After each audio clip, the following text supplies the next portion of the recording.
Estación semanal número 8. En la estación semanal número 8 nos encontramos de manera virtual y hemos podido intercambiar y podido dialogar, profundizar, ampliar en función a todas las producciones que ustedes estuvieron haciendo en las estaciones semanales anteriores en el marco de los derechos de las infancias y las adolescencias.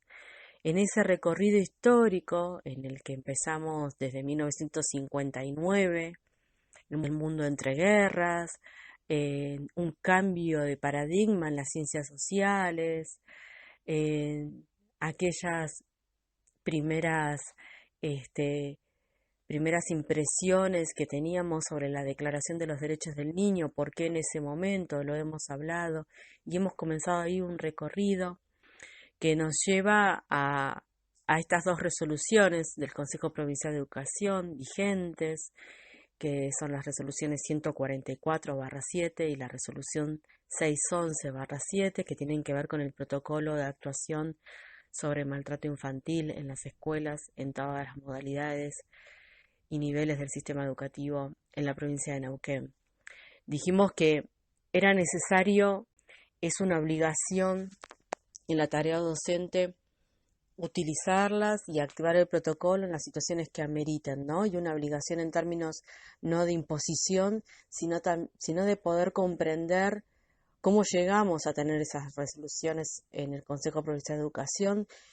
y abordamos un tema del cual nos dimos cuenta que el recorrido para que los niños y las niñas y los adolescentes tuvieran derechos, fueran infancias, ya en un sentido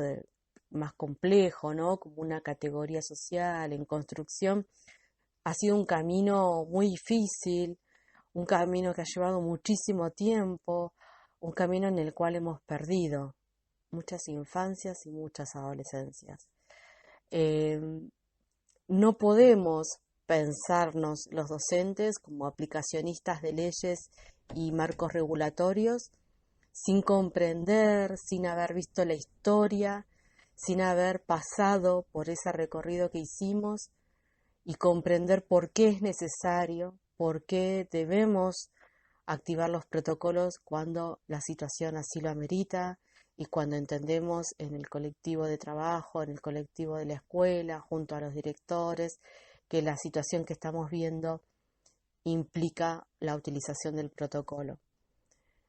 Pero además de ese análisis en profundidad y de fondo con el marco normativo y con los derechos de los niños, niñas y adolescentes,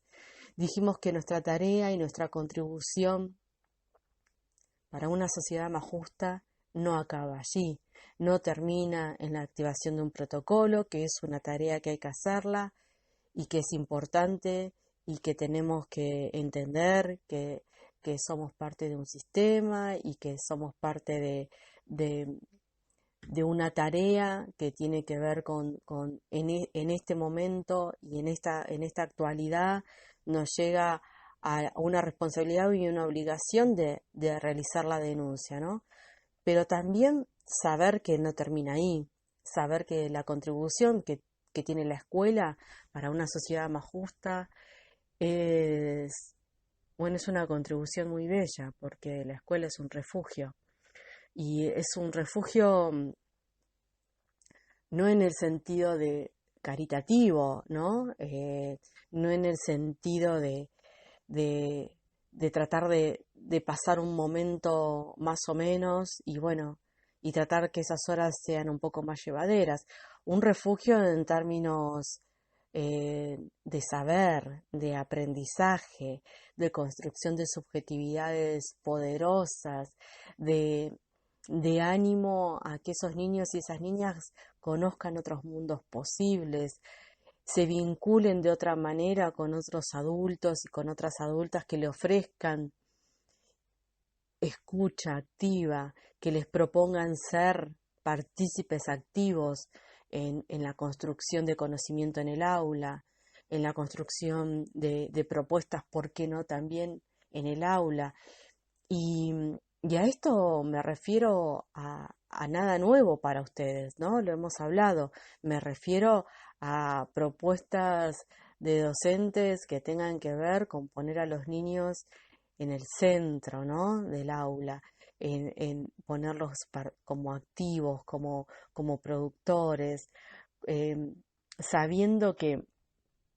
tenemos la necesidad y tenemos la obligación de escucharlos, ¿no? De saber qué piensan, de saber qué traen, de saber qué piensan sobre esto que les presento, sobre este objeto, sobre este problema, sobre este conocimiento que el docente trae al aula y que ellos, antes que nosotros digamos en un concepto, ellos y ellas puedan y se animen a formular sus propias ideas y su propia mirada del mundo. Eh, Estas posibilidades es, es justamente cuando decimos los niños y las niñas son sujetos de derecho. Si nosotros nos planteamos desde ese lugar, si a nosotros nos duele, nos hiere el maltrato infantil, ¿no? Que sucede y a veces de maneras muy crueles en el ámbito familiar, y no estamos de acuerdo con eso y sabemos que es necesario llegar a una sociedad donde esto ya no exista, bueno, la contribución en la escuela es justamente poner a los niños y a las niñas en el sujeto, en ese lugar de sujetos y sujetas de derecho que quizás sea una propuesta que en sus familias eso no ocurra, ¿no? Más allá de que active el protocolo, más allá que la institución judicial actúe o no, la escuela les debe ese lugar a los niños y a las niñas, ese lugar de sujetos y sujetas de derechos. Entonces, nosotros terminamos el recorrido con un resorter de abrochadora que yo les mostraba desde mi escritorio, hablando de un principio de las ciencias naturales, de la física, que es la resiliencia, y cómo ese resorte puede salir liberado con mucha más fuerza, inclusive de la que fue oprimido. Bueno, esa abrochadora está en sus manos. Estaba en mi escritorio, pero está también en sus manos, en sus mochilas, en sus propuestas, en las fundamentaciones de sus prácticas, en la revisión permanente, en la discusión con los compañeros y las compañeras, porque es así como se crece y se puede repensar la propuesta. En todo eso hay una oportunidad de darle al niño o a la niña una mirada valorizada de sí mismo, ¿no? Bueno, yo para terminar o para completar esta semana de este encuentro virtual y estación semanal número 8, les dejo una encuesta virtual. Cuando la van completando. Esta actividad no tiene una fecha, un plazo determinado. A medida que la vayan pudiendo completar, la envían. Son solamente 3 preguntas